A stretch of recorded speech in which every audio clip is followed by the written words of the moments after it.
Tenim aquí ja l'Adrián Sas i el seu equip de suport. No calen presentacions pel mateix Adrián, i simplement dir que és casa teva, casa de tots els represaliats i represaliades, i en el cas vostre encara més, per represaliats per tot el que està passant. Aleshores, agrair la companyia de tothom i dono paraula a l'Adrián perquè ens expliqui la seva vida. Doncs primer de tot, moltes gràcies a Meridiana Resisteix per convidar-me. La veritat que fa goig veure això ple de gent. Agrair-vos a tots vosaltres el no defallir, el continuar als carrers. Agrair també en un dia com avui la solidaritat que hem rebut de diferents punts de tota Catalunya. Amb la campanya que havíem llançat, més de 25 pobles i ciutats s'han sumat aquesta nit passada a fer pancartes, encartellar el seu poble. I només ens queda que agrair-vos que tot i que ens vulguin desmobilitzats, tot i que ens vulguin tancats a casa, doncs seguim en peu de guerra, seguim organitzant-nos i seguim lluitant pels nostres drets i llibertats. Bé, faré un primer explicaré una mica el meu cas per qui no l'acabi de conèixer. Com m'hem dit, jo soc l'Adrián Sas, un dels milers de represaliats que hi ha actualment a Catalunya. En el meu cas vaig estar represaliat arran del primer aniversari de l'1 d'octubre.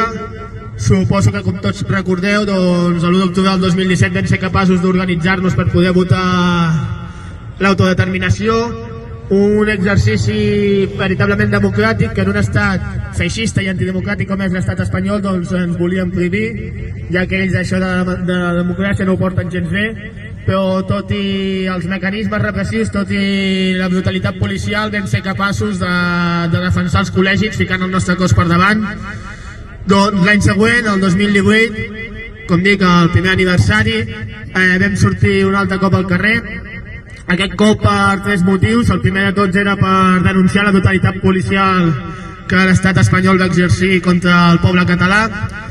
El segon motiu era per celebrar el que havíem aconseguit un any abans, i el tercer motiu era per exigir al govern de la Generalitat que portés a la pràctica el mandat de l'1 d'octubre, cosa que fins a dia d'avui encara no hem fet. Bé, aquelles manifestacions van ser multitudinàries i pacífiques fins que, com sempre, els Mossos d'Esquadra van començar a carregar. Es van veure sobrepassats, hi havia una gran afluència de gent, vam trencar la barrera policial i els Mossos van decidir carregar indiscriminadament contra totes les persones que aquell dia estàvem allà.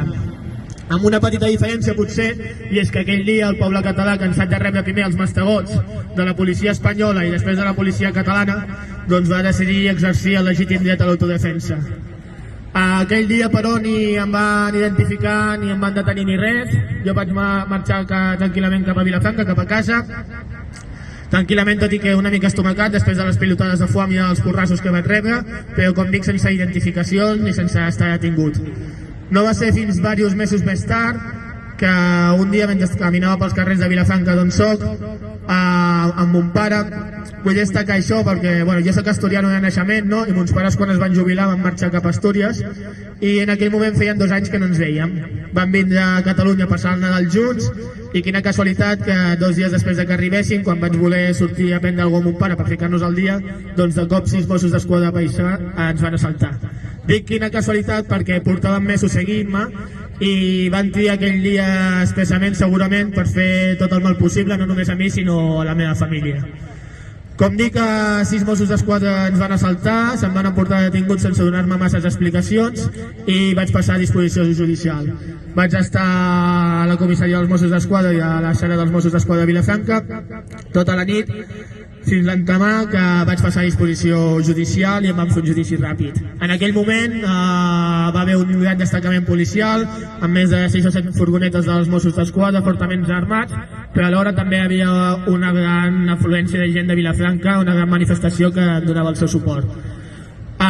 Òbviament em van deixar en llibertat en aquell moment, ja que no tenien res per mantenir-me en presó preventiva, i a partir d'aquí va començar com el meu periple judicial. Al cap d'uns mesos vaig rebre una carta on se'm notificava de què se m'acusava i què em demanaven. Se m'acusava de desordres públics, atemptar a l'autoritat i lesions, que és una triada de delictes que intenten imputar a tota persona que és detinguda o és represaliada arran d'una manifestació. ho hagis fet o no, aquesta tirada de delictes, normalment aquest pack te l'intenten posar. A més, vam veure que es presentava com a acusació particular la Fiscalia, que en demanava 7 anys de presó, i la Generalitat de Catalunya, que en demanaven 5 i mig.